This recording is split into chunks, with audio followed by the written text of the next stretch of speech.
Vivo Deporte. Vivo Deporte por el 730 de AM los viernes. vivodeporte.com.mx. La entrevista.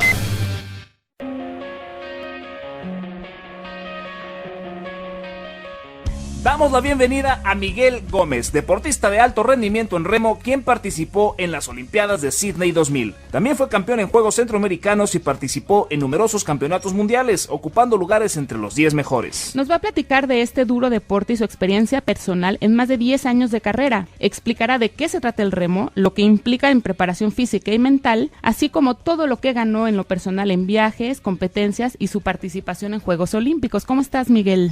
Bien, muy bien aquí. Bienvenido. Oye, Miguel, cuéntanos para empezar el contexto en el deporte. ¿Qué es el remo? ¿Es igual al canotaje? Explícanos un poco los detalles de tu deporte. Ok, bueno, realmente hay dos deportes que son el remo y el canotaje.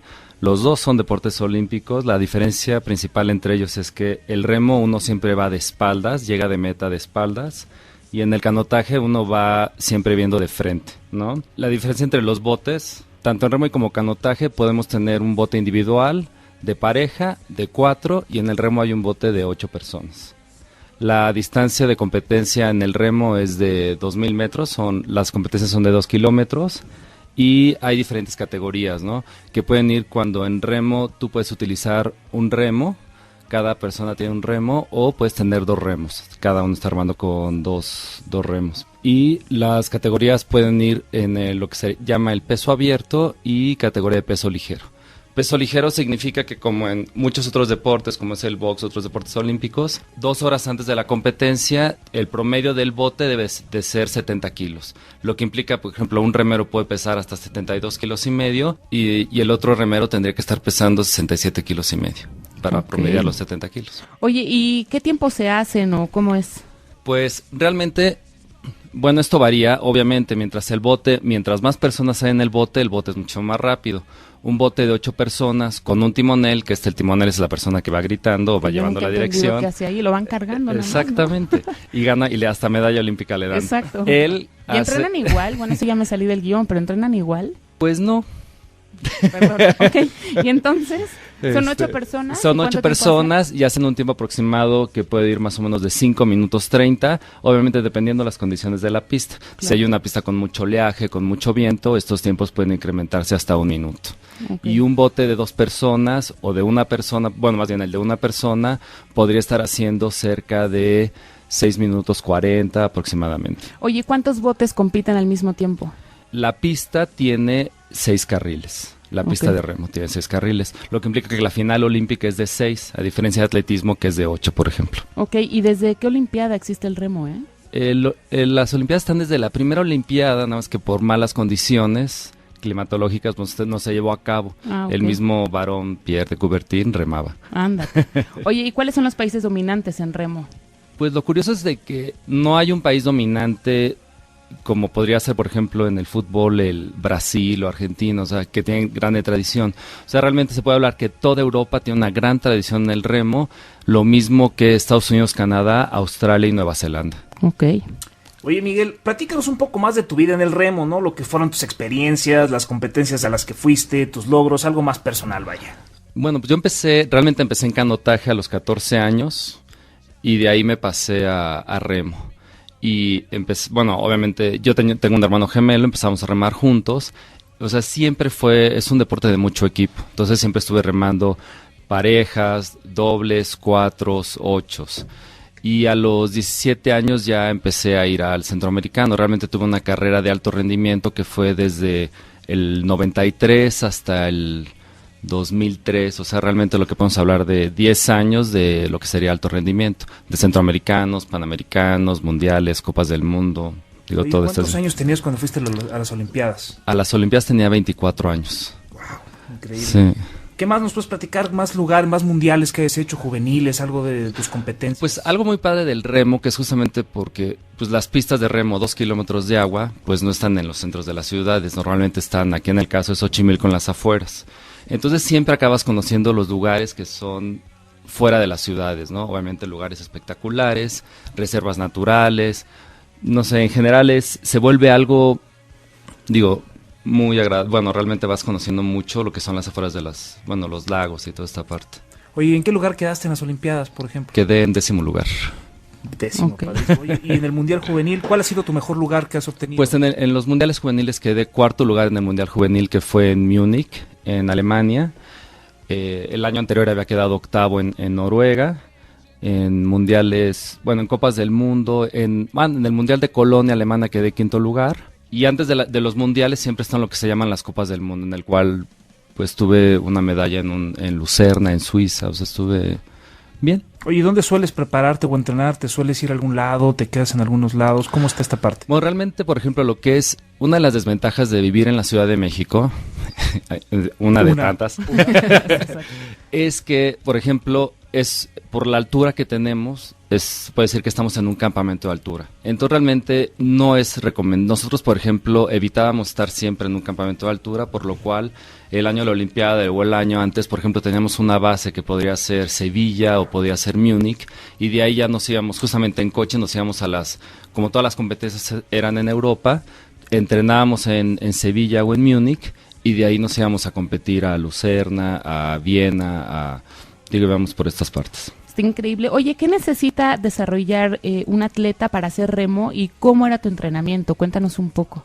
Pues realmente es como muchos deportes. Bueno, la cuestión del remo es que es un deporte tanto aeróbico como anaeróbico. Entonces el entrenamiento es muy variado. No puedes realmente hacer pura fuerza o puro fondo, puro base, porque si haces pura fuerza, pues te tronarías en los primeros metros de la competencia. Y si tienes una gran base, pero no tienes esta fuerza, pues obviamente llegarías 2 años atrás, ¿no? Oye, ¿qué es base para los que nos están escuchando? ¿A qué te refieres? Realmente lo que yo llamaría base es realmente esta parte de fondo. Lo que la gente conoce como cardio, digamos. Exactamente, podría ser cardio. ¿Resistencia? Sí, Okay. sí.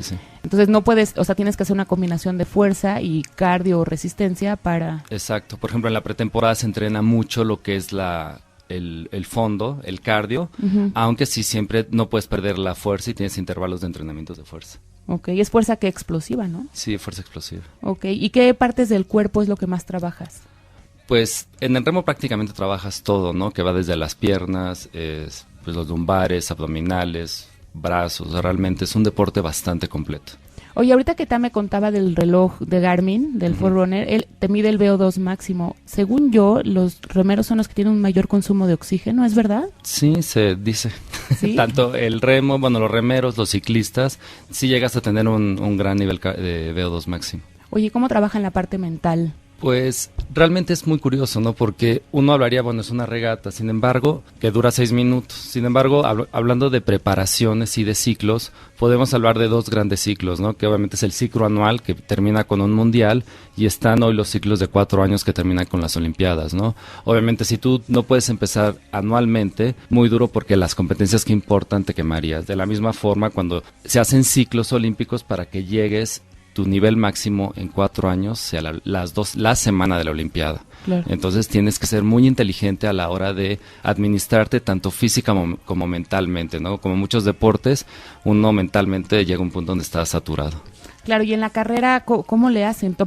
¿Cómo deciden qué tienen que hacer? O sea, ¿qué pasa mentalmente ya en la carrera, en la regata? Pues realmente son decisiones que tienen que tomar de inmediato, ¿no? Tienes que decidir si en el momento que te alcanza un bote, tú puedes meter un cambio para pasarlo, pero esto implica que obviamente, te va a cansar más, entonces tienes que justamente ver cómo puedes quebrar a la pareja, ¿no? A tu competidor, pues. Claro. Oye, ¿y tú personalmente cómo entrenabas? ¿Cuántos días dedicabas? ¿Cómo hacías esto? Pues realmente, justamente lo que era el año de la Olimpiada, entrenábamos todos los días. Descansaba, por ejemplo, domingo en las tardes y lunes en la mañana. Lo podríamos entrenar de 2 a 3 veces diario. Y obviamente en la mañana, por ejemplo, podríamos tener una parte que era remar 16 kilómetros, que podría ser 2 horas. Luego vendría un trabajo de gimnasio, que serían circuitos sin peso, porque yo al momento de ser ligero lo último que quería ganar era peso. Y luego en la tarde podríamos remar otros 16, 20 kilómetros. Oye, ¿y cómo podríamos diferenciar estos entrenamientos entre lo que es la semana y el fin de semana? Pues normalmente los fines de semana se metía más trabajo, lo que se llama en el agua.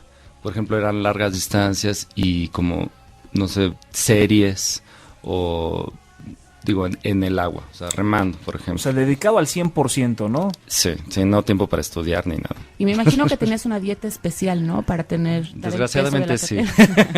Sí. Ok, quedó claro.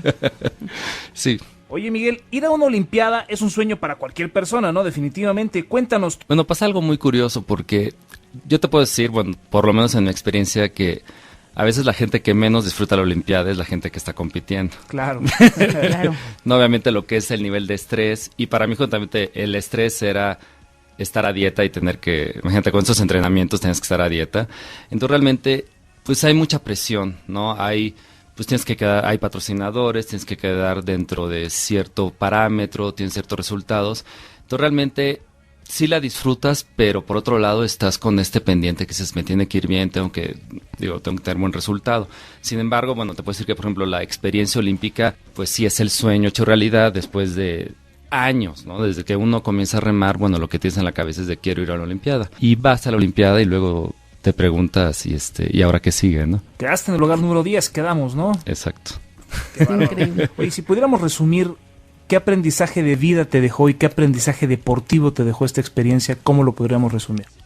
Bueno, hay algo muy importante. Por ejemplo, todos los resultados importantes que tuve en el remo nunca fueron solo.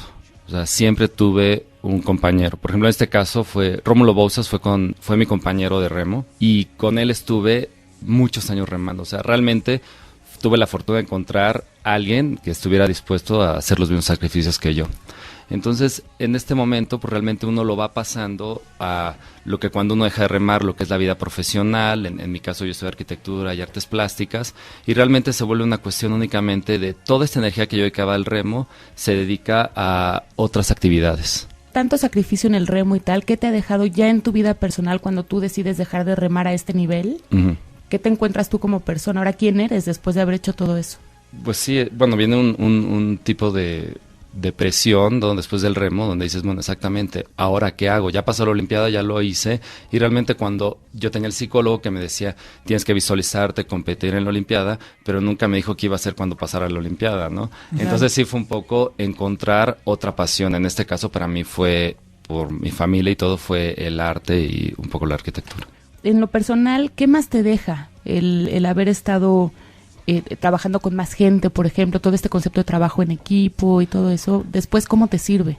No, pues te sirve muchísimo, ¿no? Uh-huh. Y es muy lógico, ¿no? Por ejemplo, en el momento que tú remas un 8, ¿no? Y tienes que verte a las 5 de la mañana en punto, porque todo el mundo de ahí se tiene que ir a trabajar, entonces uh-huh. Tienen que llegar los 8 más el timonel al 10 para las 5 de la mañana, entonces, pues te da, yo creo que un gran nivel de compromiso, ¿no? Claro. De no puedes quedar mal con la gente, ¿verdad? Y realmente, y toda la gente que rema es igual, ¿no? Claro, me imagino que generas a más grandes amigos, ¿no? Sí. Oye, sí. ¿El deportista a este nivel termina siendo gente con éxito a nivel Pues sí, bueno, afortunadamente, bueno, en remo por lo menos, bueno, en mi medio, hay grandes ejemplos de grandes deportistas, ex deportistas que ahora, por ejemplo, son grandes empresarios, ¿no? O sea, sí hay pues lo que hablaba, ¿no? Todo este trabajo, donde toda esta dedicación es cosa de mandarla a otro lado y te va igual de bien. Pues Miguel Gómez, queremos agradecerte el favor de tu visita, la verdad estuvo padrísima la experiencia que nos estás relatando, muchas felicidades por tus experiencias, ¿no, Sol? Sí, está increíble, yo respeto mucho a los remeros, la verdad. Muchas gracias. Gracias, Miguel, gusto en tenerte aquí con nosotros en Vivo Deporte. Hasta luego. Vivo Deporte.